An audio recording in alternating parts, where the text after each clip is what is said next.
Ready? He's Once really. again, Let's go. Okay, In America, we've defined and given names to generations. We've got the baby boomers, we've got Generation X, Generation Y, but now there's a new generation, and it doesn't just consist of young kids today, but it includes more than a third of all Americans, and that is Generation XL, XL for extra large. According to the Center for Disease Control and Prevention, more than 30% of U.S. adults are obese, and approximately 17% of children and adolescents are obese. American health issues are rising at an alarming rate due to our unhealthy eating habits, and we need to become more aware of what we're eating and the consequences. The February 2012 edition of the Harvard Men's Health Watch reported that in the last 40 years, the prevalence of obesity has risen by more than 50%. And according to the United Health Foundation Partnership for Prevention, if we don't take control of our unhealthy eating habits, our society, then by 2020, 40% of U.S. adults will be obese, costing us roughly $344 billion a year in healthcare. Over the past 2 centuries,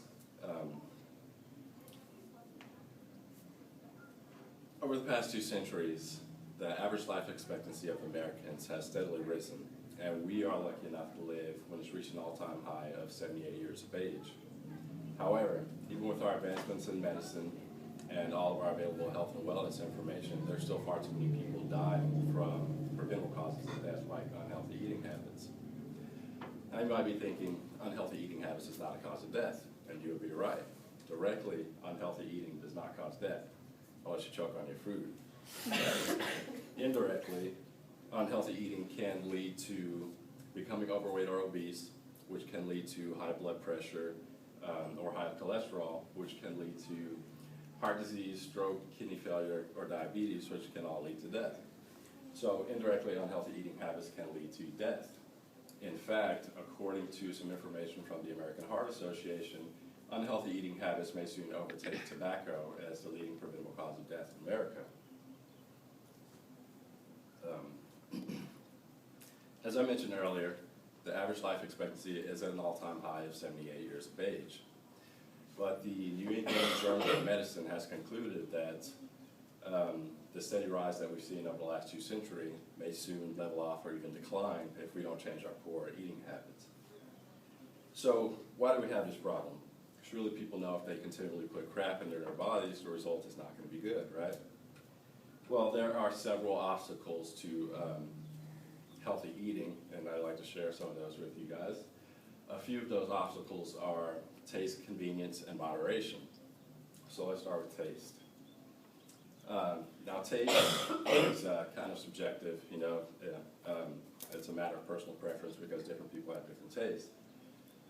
It's my personal opinion that the better stuff tastes, the worse it is for you. For example, let's say I grew my own vegetables, and I'm hungry, so I go out and dig up some potatoes and wash them off and eat them. They're vegetables, they're going to be perfectly healthy for me, they'll probably fill me up, but what's that going to taste like? Dirt, probably, right? You know, I like my food to taste good, so I'm going to take those potatoes and chop them up, get some grease and deep fry them.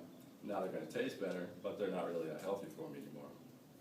But that's not really enough for me. Even though I've deep fried them, they're still a little bland, so I'm going to put some salt and a little pepper on it, maybe get some ketchup or some ranch to dip it in, or a chocolate shake. And now my potatoes taste awesome, but they're not healthy at all for me anymore. So taste is an obstacle to healthy eating. Another obstacle to healthy eating is convenience. You've had a long day of school or work or both, and you can go home and spend 30 minutes to an hour preparing a healthy meal, sit down and eat, spend another 10 to 15 minutes cleaning up your mess, or you could stop on the way home at one of 5 to 20 fast food restaurants, depending on where you live, pick something up, get home and eat it, and your cleanup consists of throwing your trash away. So obviously fast food is more convenient, but the problem with that is typically fast food is not very good for you.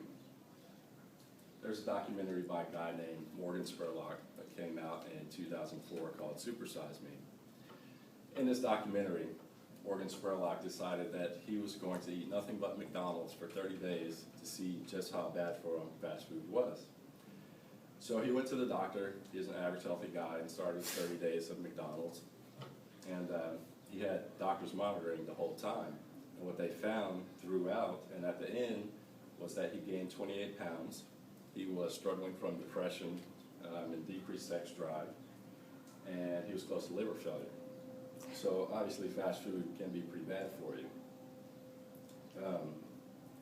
Now I'm a full-time student, and I work full-time, so I don't always want to go home and prepare myself a healthy meal. So sometimes I enjoy the convenience of fast food. But the key to that being okay is I don't do it all the time. And that brings me to my next obstacle of healthy eating, moderation. People don't like to practice moderation. I'm sure you guys have all heard before that moderation is key. That's absolutely true. Anything that you don't do in moderation is going to end up being bad for you in the long run. So to summarize, the problems that we have are our health issues are growing at an alarming rate due to our unhealthy eating habits, and people are cutting their lives short when life expectancy is at an all-time high. And the obstacles to overcoming those problems are we want our food now, we want it to taste good, and we want to eat as much as we want. Taste, convenience, and moderation. But I would like to urge you guys not to become part of the growing statistic. Practice moderation and pay attention to the Food and Drug Administration mandated labels on the food that you're buying and know what you're putting into your bodies. Now, I'm not asking you to jump off the deep end and never eat anything unhealthy ever again. That would be unrealistic, and you'd obviously be just setting yourselves up for failure.